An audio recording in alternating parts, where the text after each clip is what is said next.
Hello students, आज आपण 10th standard जॉमेट्रीचा 6 लेसन ट्रिग्नॉमेट्रीमधील प्रॅक्टिस सेट 6.2 मधील एक्झाम्पल 2 पाहणार आहोत. पहा आपल्याला एक्झाम्पल काय दिलेलं आहे. From the top of a light house and observer looking at a ship makes angle of depression of 60 degree. If the height of the light house is 90 meter then find how far the ship is from the light house. आता आपल्याला काय दिलेलं आहे पहा. Example, एक light house आहे आणि त्या लाईट हाऊसच्या टॉपवरती काय आहे, ऑब्झर्वर आहे आणि तो शिपकडे पाहतो आहे आणि त्यावेळेस अँगल ऑफ डिप्रेशन तयार झालेला आहे. तो आपल्याला किती दिलेला आहे, 60 डिग्री. आता लाईट हाऊसची हाईट आपल्याला दिलेली आहे 90 मीटर आणि शिप लाईट हाऊसपासून किती डिस्टन्सवरती आहे हे आपल्याला फाइंड करायचं आहे. पहा आपण प्रथम रफ फिगर काढून घेऊ. प्रथम आपण लाईट हाऊस काढून घेऊ आपण. आता सेगमेंट ए बी हा लाईट हाऊस आहे असं आपण कन्सिडर करू. आपल्याला काय सांगितलेलं आहे, लाईट हाऊसच्या टॉपवरती एक ऑब्झर्वर आहे, म्हणजेच पॉईंट ए या ठिकाणी ऑब्झर्वर असणार आहे. आता ऑब्झर्वर काय करतो आहे, शिपकडे पाहतो आहे. समजा पॉईंट सी या ठिकाणी शिप आहे. आता ऑब्झर्वर काय करतो आहे, या शिपकडे पाहतो आहे. म्हणजेच आता ऑब्झर्वर कुठे आहे, पॉईंट ए या ठिकाणी ऑब्झर्वर आहे आणि पॉईंट सी या ठिकाणी शिप आहे आणि ऑब्झर्वर काय करतोय, शिपकडे पाहतो आहे. म्हणजेच लाईन ए सी ही काय असणार आहे, लाईन ऑफ व्हिजन असणार आहे. आता शिप ही ऑब्झर्वर पासून लोअर लेवलला आहे, म्हणजेच येथे अँगल ऑफ डिप्रेशन तयार होणार आहे. ऑब्झर्वर सरळ रेषेत पुढे पाहिल्यानंतर आपल्याला ही लाईन मिळणार आहे. या लाईनलाच काय म्हणायचं, हॉरिझॉन्टल लाईन. येथे आपण डी हे नाव देऊ. म्हणजेच लाईन ए डी ही काय असणार आहे, हॉरिझॉन्टल लाईन. आता या हॉरिझॉन्टल लाईन आणि लाईन ऑफ व्हिजन यांच्यामध्ये जो अँगल तयार होणार आहे हा काय असणार आहे, अँगल ऑफ डिप्रेशन. आणि आपल्याला अँगल ऑफ डिप्रेशन किती दिलेला आहे, 60 डिग्री. आता आपल्याला लाईट हाऊसची हाईट दिलेली आहे, ए बी ही हाईट आपल्याला दिलेली आहे, किती आहे, 90 मीटर. आणि आपल्याला काय फाइंड करायचं आहे, शिप लाईट हाऊसपासून किती डिस्टन्सवरती आहे हे आपल्याला फाइंड करायचं आहे. म्हणजेच आपल्याला बी सी हे डिस्टन्स फाइंड करायचं आहे. तर इथे काय असणार आहे, 90 डिग्रीचा अँगल असणार आहे. आता लाईन ए डी आणि लाईन पी सी या दोन्ही लाईन्स काय आहेत, पॅरलल आहेत आणि ए सी ही काय असणार आहे, ट्रान्सव्हर्सल असणार आहे.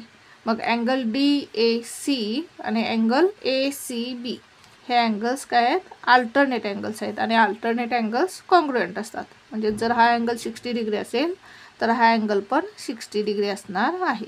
आता हा अँगल आपण थीटा कन्सिडर करू. आता ट्रँगल ए बी सी हा राईट अँगल ट्रँगल आहे. मग आपण ट्रिग्नॉमेट्रिक रेशो यूज करून साईड बी सी काढून घेऊ. आता या अँगलची अपोजिट साईड आपल्याला दिलेली आहे आणि ॲडजसंट साईड फाइंड करायची आहे. म्हणजे इथे आपल्याला टॅन थीटा हा ट्रिग्नॉमेट्रिक रेशो यूज करावा लागेल. आपण रफ फिगर काढून घेऊ आणि एक्झाम्पल सॉल्व करू. आता सेगमेंट ए बी हा लाईट हाऊस आहे असं आपण कन्सिडर करू. याची हाईट आपल्याला दिलेली आहे, किती आहे, 90 मीटर. बी सी सी या ठिकाणी शिप आहे आणि आपल्याला शिप लाईट हाऊसपासून किती डिस्टन्सवर आहे हे फाइंड करायचं आहे. म्हणजेच आपल्याला साईड बी सी फाइंड करायची आहे.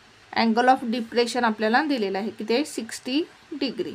आता लाईन ए डी आणि लाईन बी सी या दोन काय पॅरलल लाईन्स आहेत आणि ए सी ही काय असणार आहे, ट्रान्सव्हर्सल असणार आहे. म्हणजेच अँगल डी ए सी आणि अँगल ए सी बी हे दोन काय आहेत, अल्टरनेट अँगल्स आहेत आणि अल्टरनेट अँगल्स काय असतात, कॉन्ग्रुएंट असतात. म्हणजेच हा अँगल 60 डिग्री असेल तर हा अँगल पण काय असणार आहे, 60 डिग्री. आता हा अँगल आपण थीटा कन्सिडर करू. आता थीटाची अपोजिट साईड आपल्याला दिलेली आहे आणि ॲडजसंट साईड फाइंड करायची आहे. ट्रँगल ए बी सी हा राईट अँगल ट्रँगल आहे. मग आपण ट्रिग्नॉमेट्रिक रेशो यूज करून साईड बी सी काढून घेऊ. आता या थीटाची अपोजिट साईड दिलेली आहे आणि ॲडजसंट साईड फाइंड करायची आहे. म्हणजे इथे आपल्याला टॅन थीटा हा ट्रिग्नॉमेट्रिक रेशो यूज करावा लागेल. पहा सॉल्व करू आपण example. Let A B be the height of the light house. A B ही काय करू आपण, height of the light house consider करू. And C is the position of the ship. आणि शिप कुठे असणार आहे, पॉईंट सी या ठिकाणी. म्हणजेच and C be the position of the ship. A D ही काय आहे, horizontal line. A D is the horizontal line. Angle of depression angle D A C is equals to 60 degree आपल्याला दिलेलं आहे. Reason लिहू आपण गिवन. आता angle DAC आणि अँगल ACB हे काय आहेत, अल्टरनेट अँगल्स आहेत. लिहून घेऊ आपण. Angle DAC and angle ACB are alternate angles. Therefore, angle DAC is equals to angle ACB is equals to 60 degree. आता ट्रँगल ABC हा राईट अँगल ट्रँगल आहे. Triangle ABC is a right angle triangle.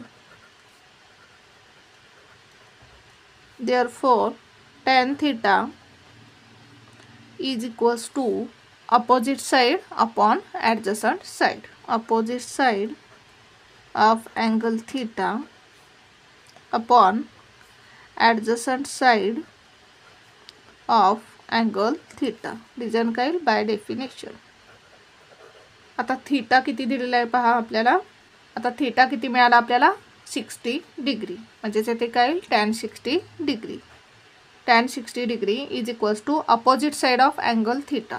आता opposite side कोणती आहे पहा angle थीटाची AB upon adjacent side of angle theta. या थीटाची ॲडजसंट साइड कोणती आहे BC इज इक्वल्स टू. आता tan 60 ची व्हॅल्यू किती आहे पहा.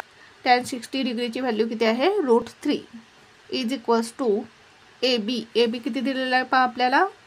AB is equals to 90 upon BC ची व्हॅल्यू आपल्याला फाइंड करायची आहे. ते लिहू आपण tan 60 degree is equals to √3. आता हा BC आपण या बाजूला घेऊ आणि √3 या बाजूला घेऊ म्हणजे काय मिळेल पहा आपल्याला. BC is equals to 90 upon √3. BC या बाजूला घेतला आणि √3 या बाजूला घेतला. आता काय करू आपण √3 न न्यूमरेटर आणि डिनॉमिनेटरला मल्टिप्लाय करू. काय मिळेल पहा आपल्याला.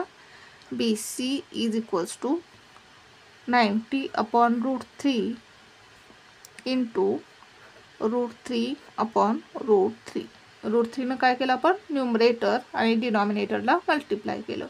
काय मिळेल पहा इज इक्वल्स टू 90 इंटू √3 काय मिळेल 90 √3 अपॉन √3 इंटू √3 किती येईल पहा 3 3 जार 9 √9 म्हणजेच काय मिळेल पहा आपल्याला 90 √3 अपॉन 9चं स्क्वेअर रूट काय येईल 3 म्हणजे ते काय येईल 3. आता 3 ने भागालो आपण 3 1 जार 3 3 3 जार 9 3 0 जार 0 म्हणजेच काय मिळालं आपल्याला 30 √3. आता √3 ची व्हॅल्यू आपल्याला दिलेली आहे.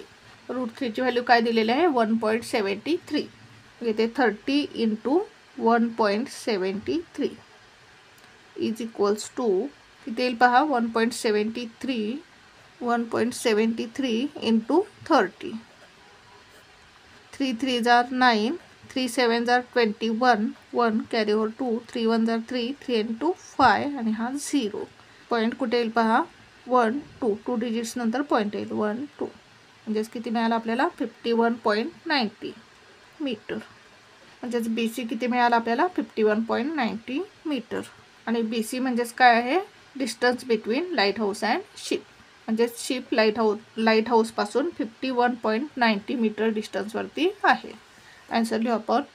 The ship is at the distance of 51.90 meter from the light house. अशा प्रकारे हे एक्झाम्पल सॉल्व करायचं होतं. पहा पुन्हा एकदा आपण एक्झाम्पल कसं सॉल्व केलं.